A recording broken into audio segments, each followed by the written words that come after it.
العالمین والصلاة والسلام علی سید المرسلین اما بعد فاعوذ باللہ من الشیطان الرجیم بسم اللہ الرحمن الرحیم. درود پاک پڑھ لیں. اللہم صلی علی سیدنا مولانا محمد وبارک وسلم. صلاۃ و سلام علیک یا سیدی یا رسول اللہ. سب سے پہلے جو ہم نے پچھلی نشست کے اندر سماعت کیا اس کو تھوڑا ریوائز کر لیتے. ہم نے کہا کہ نجاست کی کتنی قسمیں؟ دو. ایک جو نجاست حکمیہ اور دوسری جو نجاست حقیقیہ.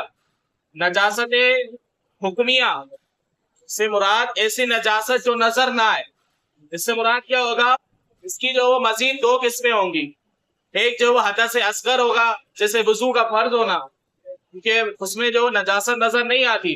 دوسرا جو وہ حدث اکبر یعنی غسل کا فرض ہونا.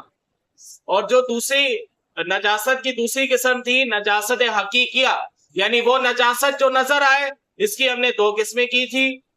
نمبر ایک نجاست غلیظہ جس کا حکم سخت ہے اور دوسرا نجاست خفیفہ. نجاست غلیظہ کے اندر کون کون سی چیزیں آتی ہیں ہم نے اس کو بھی سماعت کیا.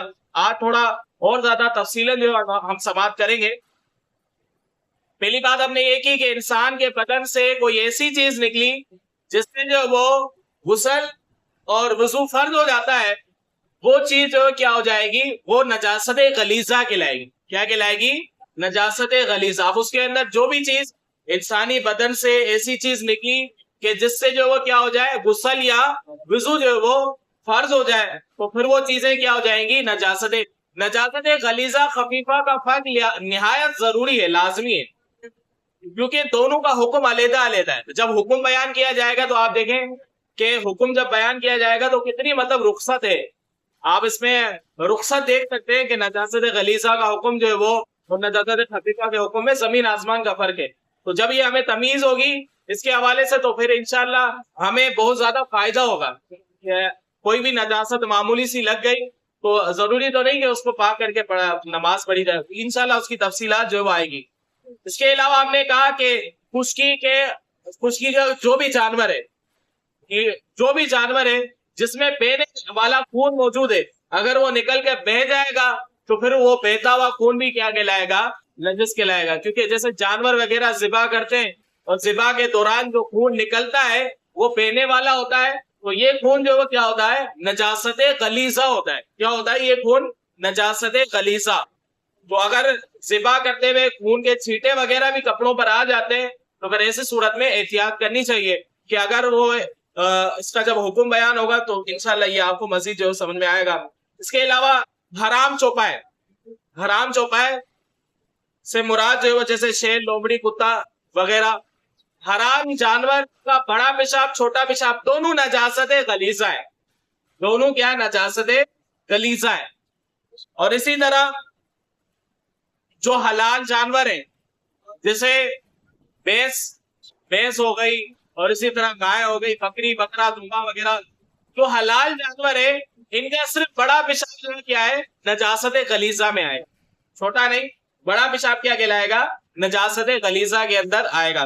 یہ چیزیں جو ہم نے ذہن میں رکھنی ہے کہ کون سی نجاست غلیظہ ہے کون سی نجاست خفیفہ ہے. اب جو بھی ہوگا وہ اسی اصول اور اسی قاعدے کے تحت ہوگا کہ ہر وہ چیز جو انسانی بدن سے نکلے اور وہ وضو اور غسل کو فرض کر دے تو وہ کیا کہلائے گی؟ نجاست غلیظہ کہلائے گی. اسی طرح حرام جانور جتنے بھی ہیں وہ سب کا بڑا پیشاب چھوٹا پیشاب دونوں کیا کہلائے گا؟ نجاست غلیظہ کہلائے گا. اسی طرح جو حلال جانور ہے ان کا جو بڑا پیشاب ہوگا وہ کیا کہلائے گا؟ نجاست غلیظہ کہلائے گا. اب جو وہ نجاست خفیفہ کے اندر کون سی چیزیں آتی ہیں وہ بھی انشاءاللہ ہم سماعت کر لیتے ہیں. نجاست خفیفہ کے اندر جو ہے وہ یہ آتا ہے کہ جو حلال جانور ہے ان کا جو پیشاب ہے وہ نجاست خفیفہ ہے.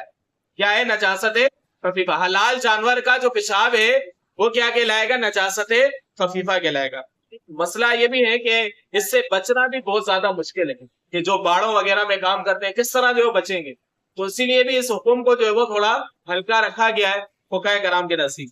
تو جو حلال جانور ہے ان کا پیشاب کیا ہے؟ نجاست خفیفہ ہے. اسی طرح جو حرام پرندے ان کی بھیڑ جو ہے وہ نجاست خفیفہ ہے. کیا ہے؟ نجاست خفیفہ ہے.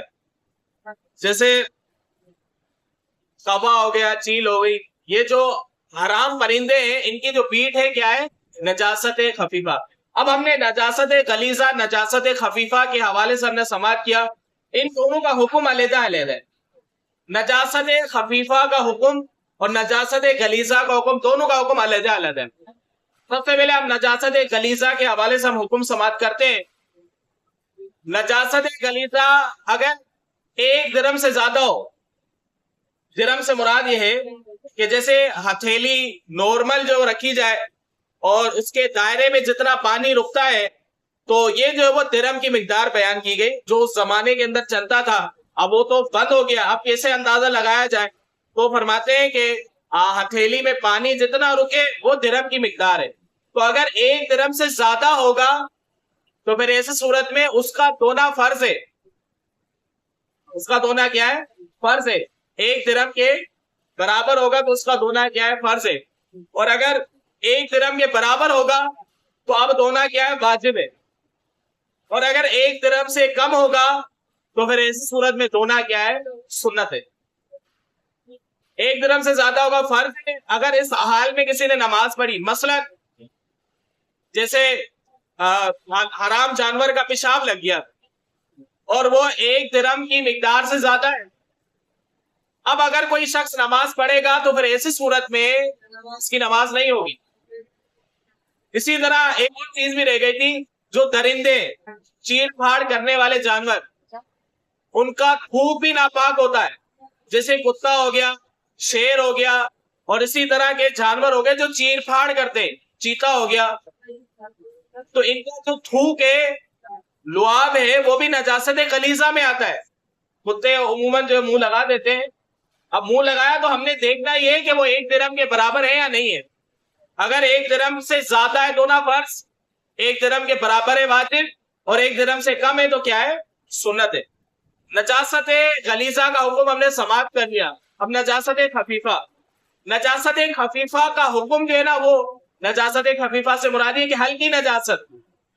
اب دیکھیں کتنی رخصت ہے اس کے اندر۔ نجاست خفیفہ کا یہ حکم ہے کہ اگر نجاست خفیفہ انسان کے بدن یا کپڑوں پر لگ جائے، یہ بدن اور کپڑے ہی کی بات ہو رہی ہے، نجاست غلیظہ میں بھی یہی حکم تھا کہ اگر انسان کے بدن یا کپڑوں پر لگ جائے تو پھر ایسی صورت میں اس کا دھونا جو ہے وہ پھر وہ حکم جو ہے وہ علیحدہ آئے گا۔ تو بہرحال نجاست خفیفہ کا حکم کیا تھا؟ نجاست خفیفہ کا حکم یہ ہے کہ اگر انسان کے کسی عضو یا جو ہے وہ کپڑے پر جو لگ جائے تو پھر ایسی صورت میں جو ہے وہ اگر وہ 1/4 کے برابر ہے یا 1/4 سے زیادہ ہے تو اب دھونا فرض ہے، اور اگر 1/4 مقدار سے کم ہے تو پھر ایسی صورت میں اس کا دھونا جو ہے کیا کہلائے گا؟ سنت کہلائے گا۔ 1/4 مقدار سے مراد کیا ہے؟ 1/4 سے مراد یہ ہے کہ جیسے اب یہ ہاتھ ہے، اب ہاتھ میں جو ہے وہ الگ الگ عضو ہیں، انگلیاں الگ ہیں، یہ ہتھیلی الگ ہے، تو اگر میری ہتھیلی پر نجاست خفیفہ لگ گئی تو اس کا 1/4 مقدار یعنی اس کے 4 حصے کیے جائیں گے، 4 حصے کیے جائیں گے۔ اگر وہ 1/4 سے زیادہ ہو یا 1/4 کے برابر ہو تو دھونا جو ہے فرض ہے، اور اگر اس سے جو ہے وہ کم ہو تو پھر دھونا جو ہے وہ سنت ہے۔ اسی طرح بڑے بڑے عضو بھی ہیں، اب جیسے سر ہے، یہ بہت بڑا عضو ہے، اب اس میں بھی 1/4 کی مقدار دیکھا جائے گا۔ اسی طرح ہمارے دامن ہے، یہ پورا جو ہے وہ آ رہا ہے، ایک ہی عضو آ رہا ہے، ایک ہی اس پہ آ رہا ہے، تو اگر اس پہ لگے گا تو ہم پوری 1/4 دیکھیں گے۔ اسی طرح یہ چیز جو ہے وہ الگ ہے، کالر الگ ہے، یہ کالر الگ ہے، تو جس بھی عضو پر یا جس بھی جز پر لگا ہے اس کی 1/4 مقدار دیکھیں گے۔ اگر 1/4 سے زیادہ ہوگا یا 1/4 کے برابر ہوگا تو دھونا فرض ہے، ورنہ جو نہیں۔ اب آستین ہے، یہ آستین بہت بڑی ہے، اب اس میں ہم دیکھیں گے جوڑ وغیرہ بھی نہیں ہے، تو پھر ایسی صورت میں اس کی 1/4 مقدار میں دیکھیں گے، تو اسی لیے اس کا حکم جو ہے نا تھوڑا کم ہے غلاظت کے مقابلے میں۔ غلاظت کے مقابلے میں خفیفہ نجاست غلیظہ کے حوالے سے خفیفہ کا حکم جو ہے وہ تھوڑا ہلکا ہے، اس میں احتیاط بہت ہے۔ انشاءاللہ مزید بھی جو ہے وہ ہم تھوڑا تفصیلاً اسی موضوع کو لے کر چلیں گے۔